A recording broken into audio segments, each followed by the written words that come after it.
On a humid Tuesday evening in August 2013, the Mount Zion Baptist Church in Atlanta buzzed with the familiar sounds of gospel harmonies echoing through its sanctuary.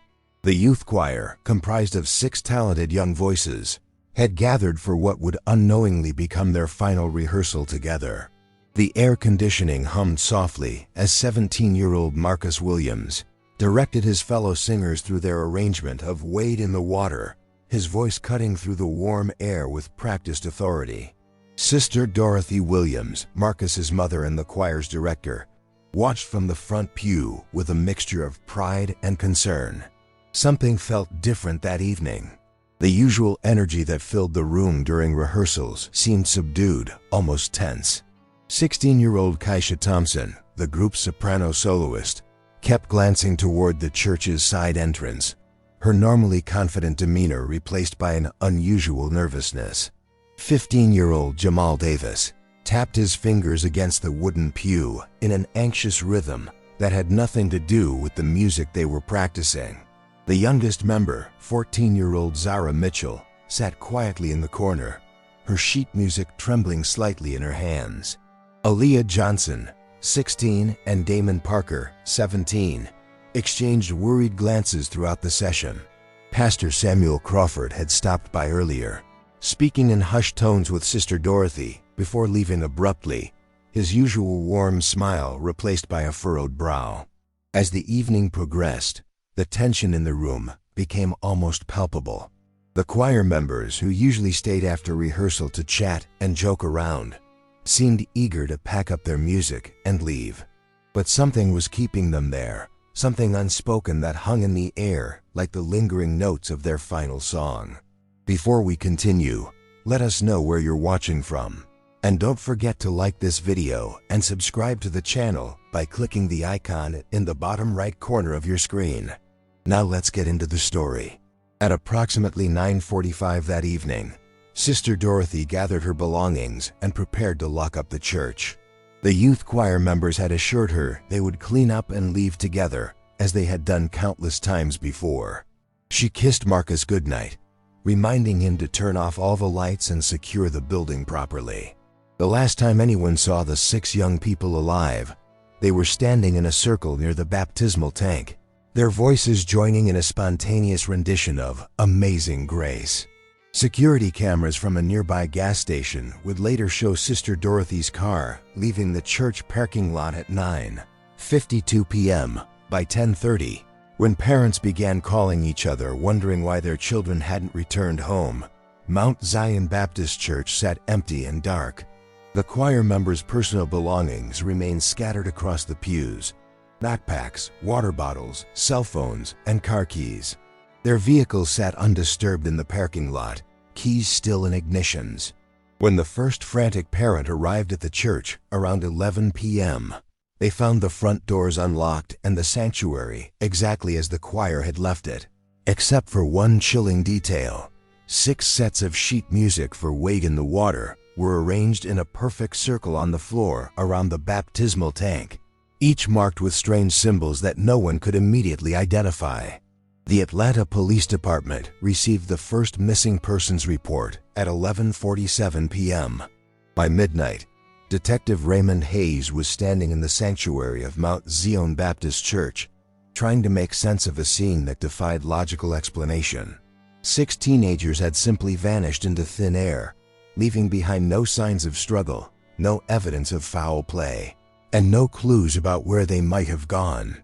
The initial investigation would consume the next several months, involving multiple law enforcement agencies, hundreds of interviews, and extensive searches throughout Atlanta and the surrounding areas. Theories ranged from runaway pact to kidnapping, from witness protection to human trafficking. But as days turned to weeks and weeks turned to months, the case of the missing Mount Zion Youth Choir gradually faded from public attention, becoming just another cold case in the detectives' filing cabinet. What no one could have imagined was that the answers they desperately sought were hidden in plain sight, waiting in the very place where the 6 young people had last been seen alive. The baptismal tank that had become the focal point of that mysterious final night held secrets that wouldn't surface for over a decade. Chapter 2: The weight of silence. In the weeks following the disappearance, Mount Zion Baptist Church became the epicenter of a community in crisis. The congregation, once united in faith and fellowship, found itself fractured by suspicion and grief. Members whispered in hallways and parking lots, casting sideways glances at one another, wondering if someone among them knew more than they were saying. The sanctuary that had once echoed with joyful praise now felt heavy with unspoken accusations and desperate prayers. Pastor Samuel Crawford struggled to maintain his composure during Sunday services, his sermons taking on an increasingly desperate tone as he pleaded for the safe return of the missing youth. His wife, First Lady Margaret Crawford, noticed how he tossed and turned at night, muttering names and dates that made no sense to her. When she pressed him for details, he would simply say he was praying for guidance, but the dark circles under his eyes told a different story. Sister Dorothy Williams had aged 10 years in the span of a month. Her son Marcus had been her pride and joy, a young man destined for great things who had already received scholarship offers from 3 different colleges. Now she sat in the front pew each Sunday, clutching a tissue and staring at the empty choir loft where her son's voice would never again lead the congregation in worship. The other parents formed a tight-knit support group, meeting regularly to share information and comfort one another. But Sister Dorothy remained isolated in her grief. Detective Hayes conducted over 200 interviews in the first 6 weeks of the investigation. He spoke with every church member, every neighbor, every teacher and classmate of the missing teenagers. The story remained remarkably consistent. The 6 youth were model students and devoted Christians who had no reason to run away, and no known enemies who might wish them harm. Yet beneath the surface of these interviews, Hayes sensed an undercurrent of withheld information. Several church members mentioned seeing unfamiliar cars in the parking lot during the weeks leading up to the disappearance. Others recalled heated discussions between Pastor Crawford and some of the church board members, though no one could or would provide specific details about the nature of these disagreements. When Hayes pressed harder, witnesses suddenly became vague and evasive, claiming they had been mistaken or had misremembered what they had seen. The physical evidence provided few clues.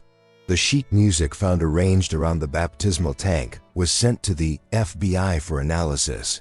The strange symbols marked on each page appeared to be hand-drawn, but handwriting experts couldn't definitively match them to any of the missing teenagers or church members. The symbols themselves seemed to be a mixture of musical notations, religious imagery, and geometric patterns that didn't correspond to any known code or cipher. Financial records for the church and its members revealed nothing unusual. Phone records showed normal patterns of communication between the teenagers and their families and friends, with no suspicious calls or text messages in the days leading up to their disappearance. Social media accounts were similarly unremarkable, filled with typical teenage posts about school, church activities, and upcoming college plans. As autumn turned to winter, the investigation began to stall. Without new leads or evidence, Detective Hayes was forced to reduce the resources dedicated to the case. The FBI withdrew its involvement, citing a lack of federal jurisdiction and evidence of interstate crime. Local media coverage dwindled to occasional anniversary stories, and the families of the missing teenagers faced the horrible reality that their children might never come home. The impact on the Mount Zion congregation was profound and lasting. Attendance dropped by nearly 40% as members transferred to other churches or stopped attending services altogether.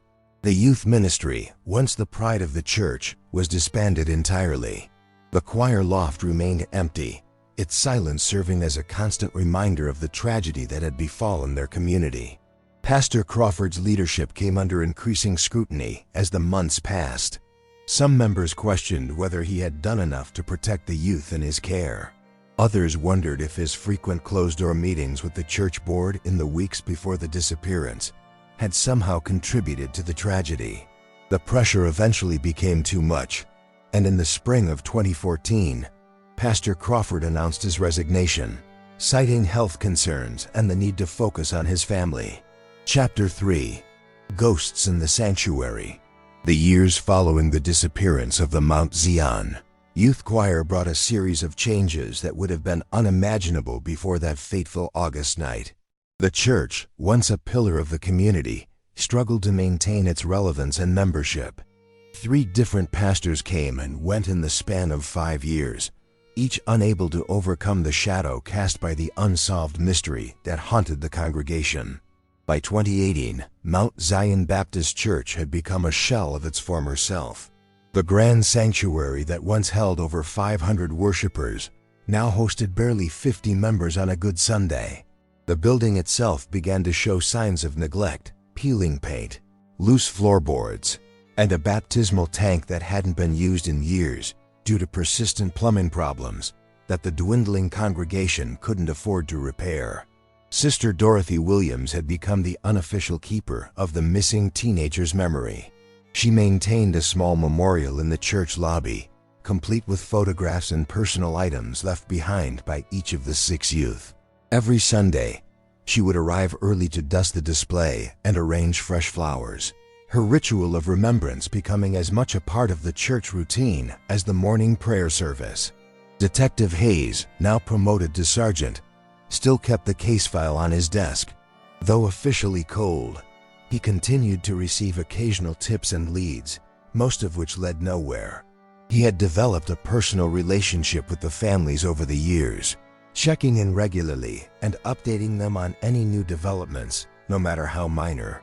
The case had become more than just another investigation for him. It was a personal mission that he couldn't abandon. Strange occurrences began to plague the church building as the years passed. Members reported hearing singing voices late at night when the building was supposed to be empty. Security cameras, when they worked, occasionally captured unexplained shadows moving through the sanctuary. The baptismal tank, despite being drained and unused, would sometimes show water stains on its walls that couldn't be explained by the building's plumbing issues. In 2019, a new pastor arrived with ambitious plans to revitalize the struggling congregation. Reverend Michael Thompson, a young and energetic minister from Chicago, brought fresh ideas and a determination to help the church heal from its traumatic past. He organized community outreach programs, youth activities, and renovation projects designed to breathe new life into the aging building. One of Reverend Thompson's first major initiatives was to address the long-standing problems with the baptismal tank. The plumbing issues had made it impossible to hold baptism services for nearly 3 years, forcing the church to use a temporary portable tank that many members found unsatisfactory. He launched a fundraising campaign to completely renovate the baptismal area, including new plumbing, updated electrical systems, and fresh tile work. The renovation project began in earnest in the summer of 2020. Though COVID-19 restrictions limited the number of volunteers who could work on the project simultaneously, Sister Dorothy initially opposed the renovation, arguing that disturbing the area where the sheet music had been found might somehow dishonor the memory of the missing teenagers. However, Reverend Thompson convinced her that creating a beautiful functional baptismal area would be a fitting memorial to their lost youth. As workers began dismantling the old baptismal tank, they discovered that the plumbing problems were more extensive than anyone had realized. The pipes beneath the tank had been incorrectly installed decades earlier, creating a maze of connections that made proper drainage impossible. Water had been pooling in hidden spaces beneath the tank for years, creating perfect conditions for mold and structural damage.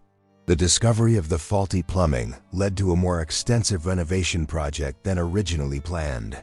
The entire floor around the baptismal area had to be torn up and replaced, requiring the removal of pews and other furniture that had been in place since the church's construction in the 1960s.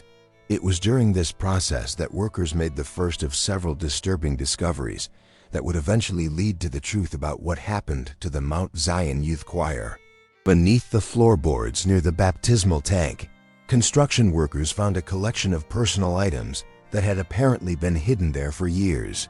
Among them were jewelry, photographs, and handwritten notes that belonged to various church members dating back decades. Most disturbing were several items that appeared to belong to the missing teenagers, a class ring belonging to Marcus Williams, a cross necklace that Keisha Thompson's mother swore her daughter had been wearing the night she disappeared, and a small Bible with Zara Mitchell's name inscribed on the cover. Chapter 4. Secrets Beneath the Surface. The discovery of the missing teenager's personal belongings beneath the church floor sent shockwaves through what remained of the Mount Zion congregation. Detective Hayes, now nearing retirement, found himself thrust back into the center of a case he had never been able to forget. The items were immediately secured as evidence and sent for forensic analysis, while the renovation project came to a complete halt as the sanctuary was once again treated as a potential crime scene. Sister Dorothy Williams collapsed when she was shown her son's class ring, the gold band tarnished but still bearing Marcus's initials and graduation year. For over a decade, she had wondered what had become of the ring, knowing that Marcus never went anywhere without it. The discovery beneath the floorboards suggested that someone had deliberately hidden these items, someone with access to the church and knowledge of its layout. Reverend Thompson found himself in an impossible position.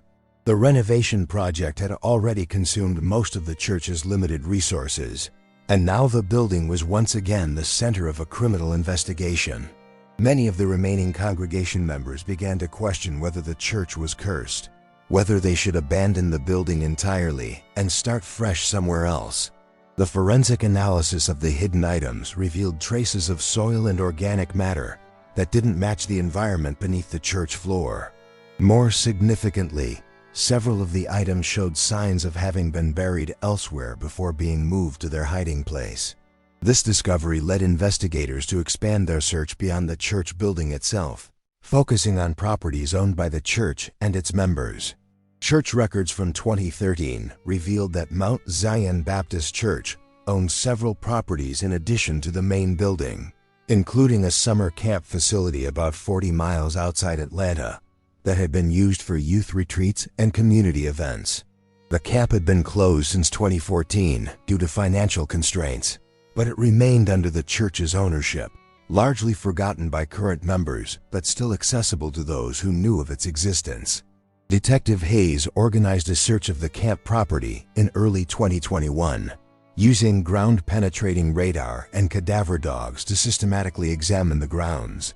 The camp consisted of several buildings scattered across 50 acres of wooded land, including a main lodge, individual cabins, and a small chapel overlooking a private lake. It was near this chapel that the search dogs indicated the presence of human remains. The excavation that followed was conducted with painstaking care, as investigators worked to preserve any evidence that might finally explain what had happened to the 6 missing teenagers.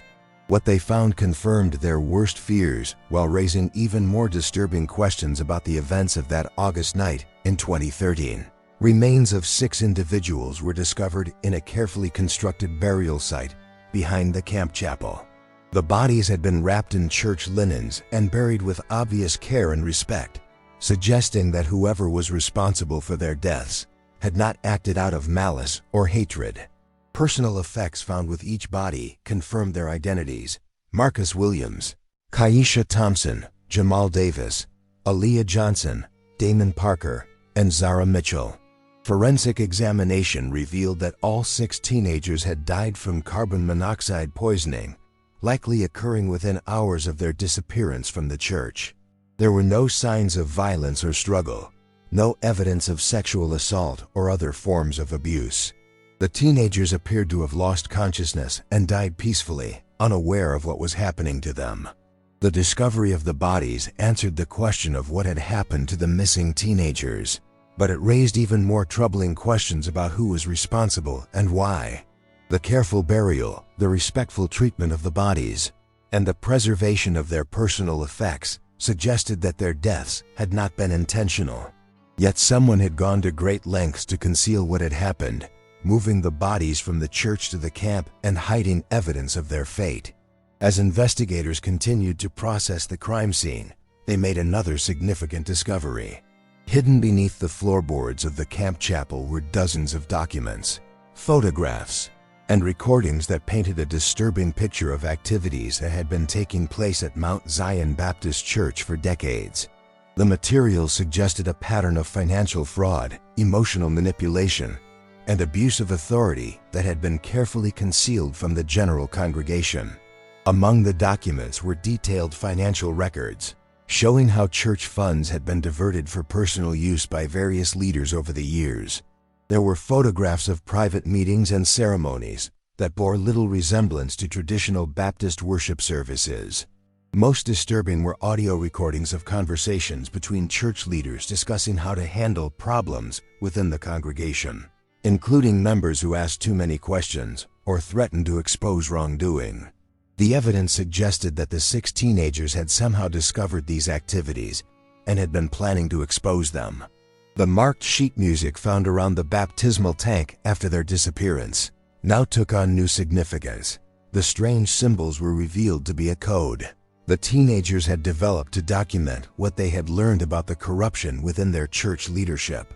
Chapter 5: The Truth Revealed. The final pieces of the puzzle began to fall into place as investigators analyzed the coded messages hidden in the teenagers' sheet music.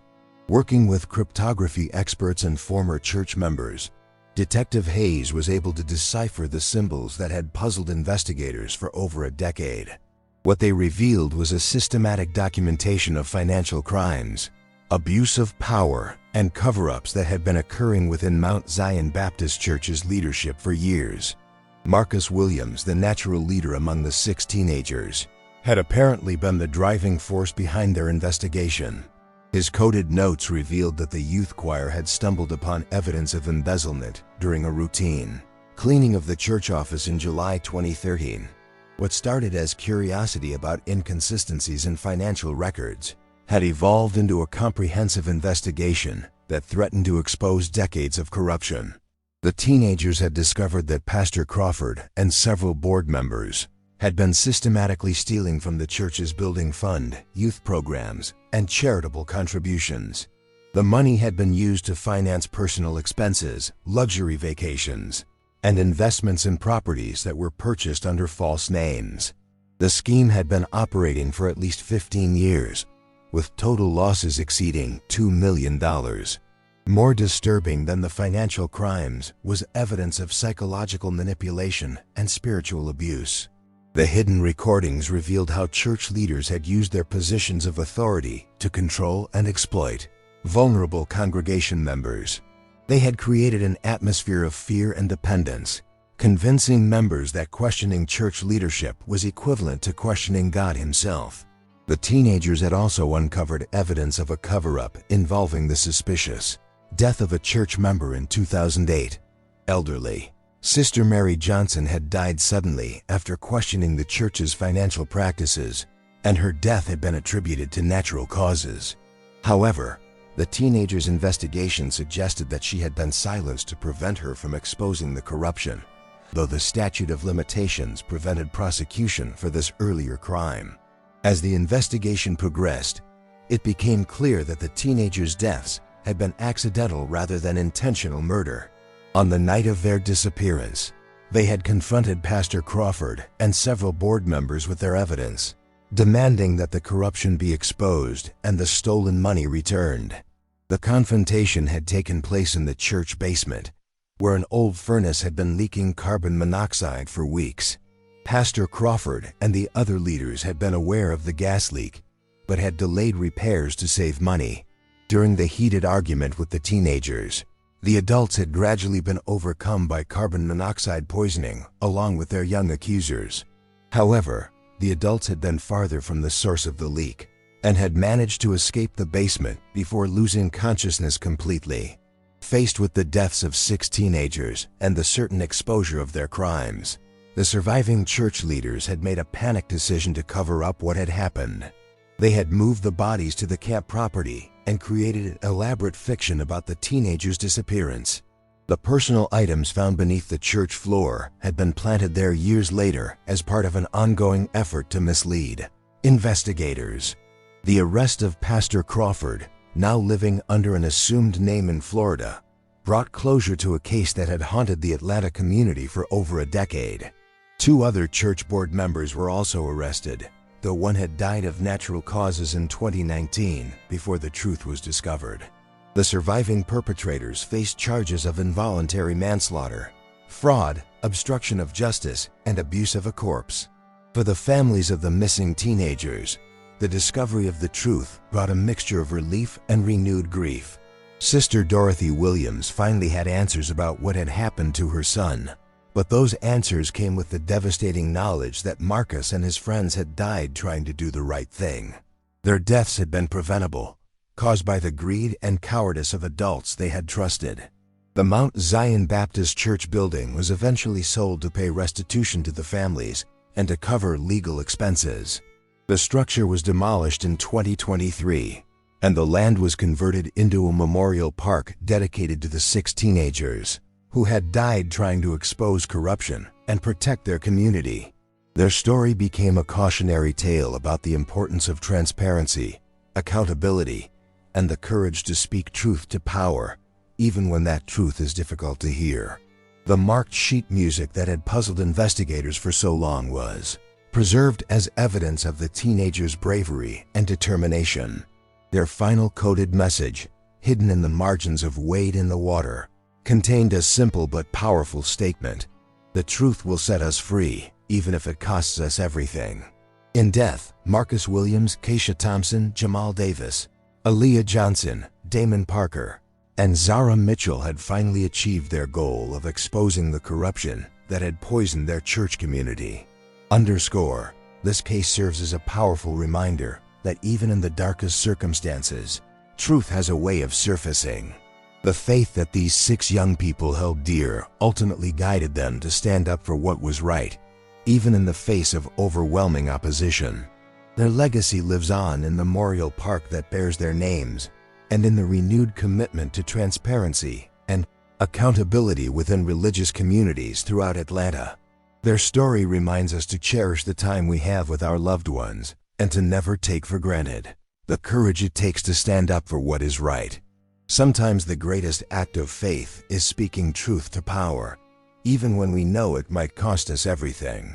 If this story has touched your heart, please take a moment to like this video and subscribe to our channel. Share your thoughts in the comments below and let us know what other mysterious cases you'd like us to explore. Until next time, remember that the truth, no matter how long it takes to surface, will always find a way to the light.